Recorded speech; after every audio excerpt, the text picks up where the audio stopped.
A wonderful morning to everybody. It's a sailing morning. It's day number 2 of the Grenada Sailing Festival. We're in Bay, Carriacou, and the yachts, the boats of all different classes are there ready to sail out.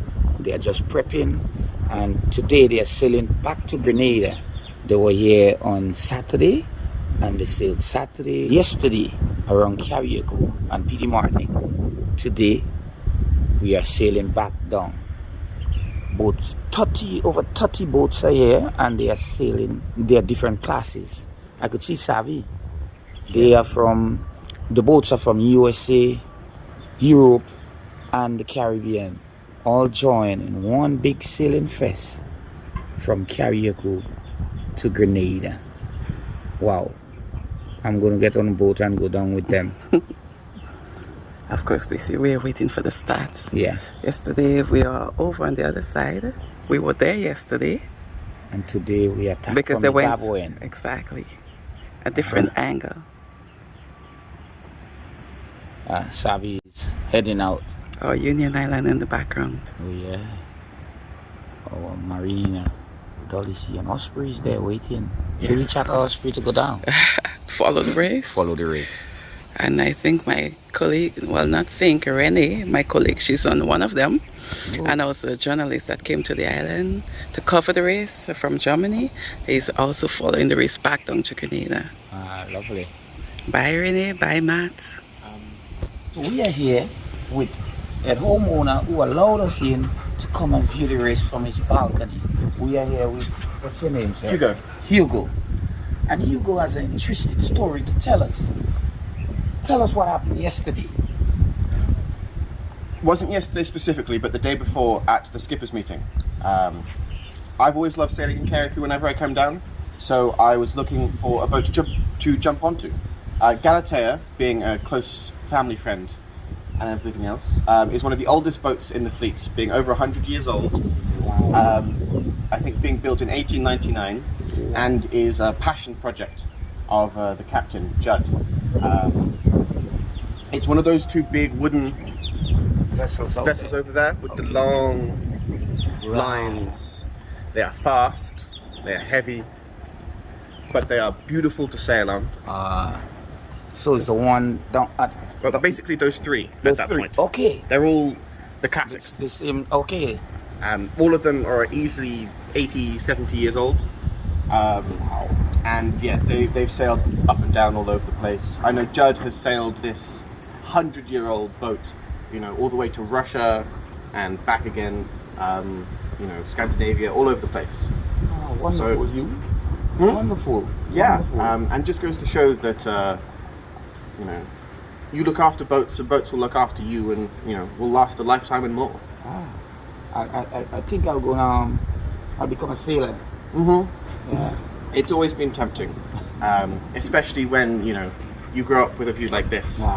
Yeah. Wonderful, wonderful view. But I had a dad who fell in love with the sea. Yeah, okay. Yeah, so I grew up with the competition that a lot of people have. Yeah. So, fortunately, they've come to show us in style, but that long, beautiful boat, can't remember exactly what type of boat it is, but that is the one that sailed on around the island yesterday. Lovely. Lovely. You, it's a pleasure. It's a pleasure. And allowing us into your humble house. Like, I didn't pick this spot, my dad did. I know. And I think it was picked with, you know, the perfect reasoning in the world. Very much. You know, it's not here to spy on the whole bay, but it's here to see everything that comes into the bay. Of course. Of course. Wonderful. So, day number 2, sorry. And they are sailing off to Grenada. We're gonna miss them. But again, hats off to GTA for the initiative of including Carriacou and P.D. Martinique in the first half of the sailing week. Yeah. The starting line for today's races are just by the tug. To the top right of it you see a speedboat, and to the top left of it you see a little yellow buoy. Yeah, that's the all yacht vessels just passing the vessel just passing the yellow buoy. So that's your start line.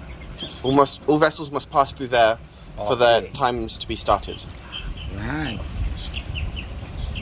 And today the order of the start is simplified, multi-hull, the classics, CSA2 and CSA1. Today's race. First start, we have the multi-hulls. 5 minutes afterwards, we have seemingly the classic starts, being all of the oldest boats in this year's regatta. Beyond that, I would imagine we will be having the racing start. Yeah. Right. So Yes. goes classic. So old boats, CSA1 and CSA2, being normal boats that are measured to a CSA rating, Okay. allowing them to sail with a equal handicap to the rest of the fleet, and CSA2 boats that I think are more specific racing boats, designed for purpose. Okay. So tell us what CSA means. It's a rating handicap system Okay. that regattas can use to, or organising committees can use to basically balance the playing field, Right. to allow different sized boats, different age boats, different design boats to compete on an equal playing field. Wow, For wonderful. example, the finish line for the Round the Island race was very different to the podium line. Okay. So some gotcha. boats might finish like an hour ahead of other boats, but because that boat is bigger, longer, faster, they carry a handicap, which means the finish time will be measured. All of the finish times will be measured, and then as the final result is calculated through their CSA rating. So they get added time or minus time, right. depending on the type of boat they are. So they balance. So beating them across the water is one thing, but you need to beat them with the finish times at the end as well. So the person who came first across the water yesterday, I don't think podiums for the Round the Island race, because it was a really big, really fast boat. I know Galatea and a lot of the classics are very similarly rated, but Galatea needs to beat some of the other classic boats across the water by, I think, like 3 minutes an hour for the length of the race, generally, to beat it on the finish times. Oh. Calculated times. Boats are actual local boats. Yeah. The local Like Carriacou Savi and- sloops. Yeah. Savi Yeah. and Glacier. Savi and Glacier. Which are funny in their own right. Yeah. Because the local regatta was, as I'm sure you know, designed for local fishing boats. Yeah. Then, you know, as people do, they're like, well, if I'm going to race a boat, I might as well design a boat to race that can also fish. So over the years, I've been told that the Carriacou fishing sloops have slowly been getting faster and faster, yes. and less fishing boat-like as the competition has slowly grown. Very much. Okay, so the next class going out now would be CSA1, CSA1. which, to my knowledge, is like the family boats that Right. are lived on, and they go up and down the Caribbean, and they carry a CSA rating to allow them to be balanced equally with other boats in the category. Okay. And Marina Mills, you know, I'm bad when you come to me local, yeah? As Glacier, Red Boat, just edging out Savi. I could see Mr. Danny Donalan. He asked for you last night at the prize giving ceremony. And I weren't there. No. There is our locally built boats. I'm trying to zoom in now. There you go. Savi, and that's Savi, The Grenada flag, of course. of course. And Glacier just a little bit ahead of him. Right. Glacier.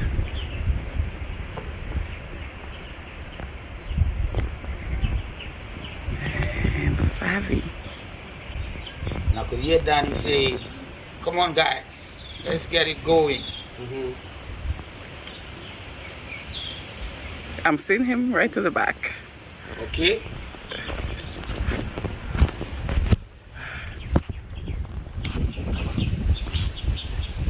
And there goes CSA 2. So you see the must pass between the speedboat and the buoy.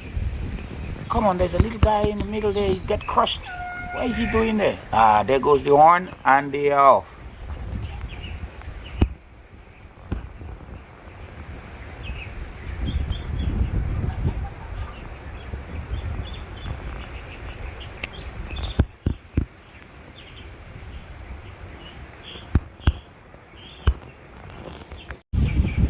shouting from here. Yes.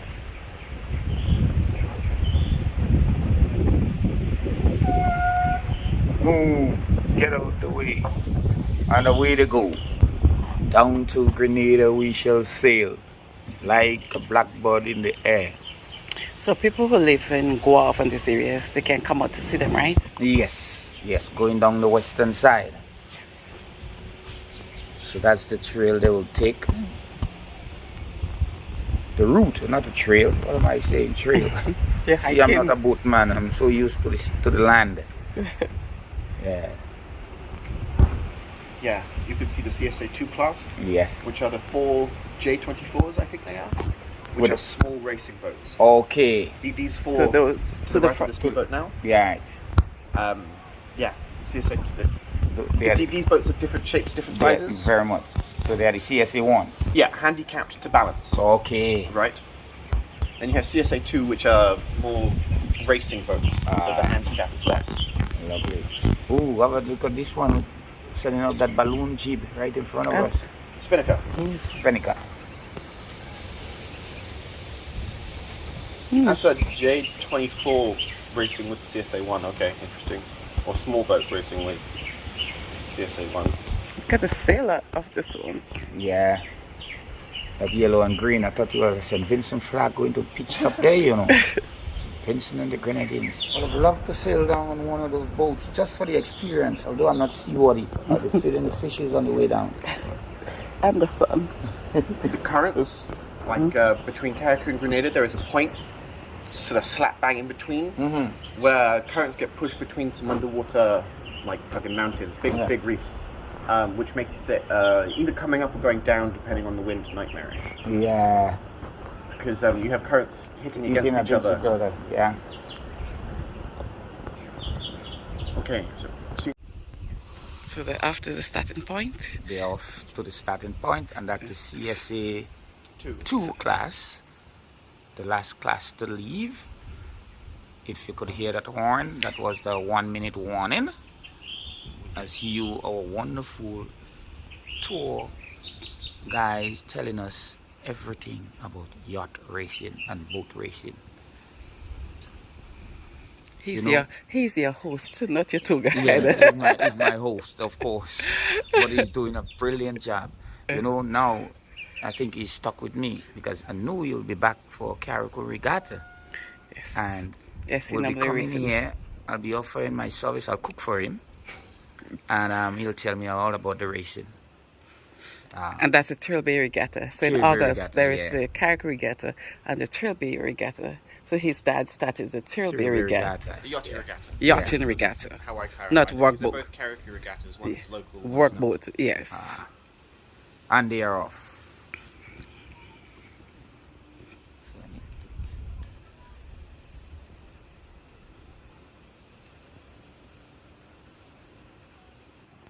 Yeah. And if it's a racing boat, it's more likely to have a spinnaker, which is that big sail that you use going downwind, because it acts as a giant bucket.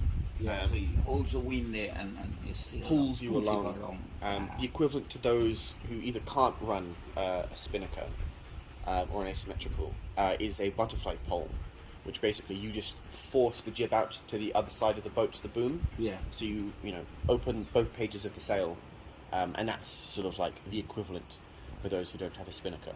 Wow.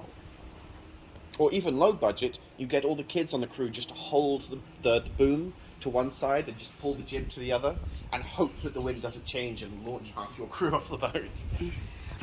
I give you a proper handshake. Thank you for coming. No, thank you for hosting us this morning. It was not planned. It wasn't, but it was very good nonetheless. And I learned some things.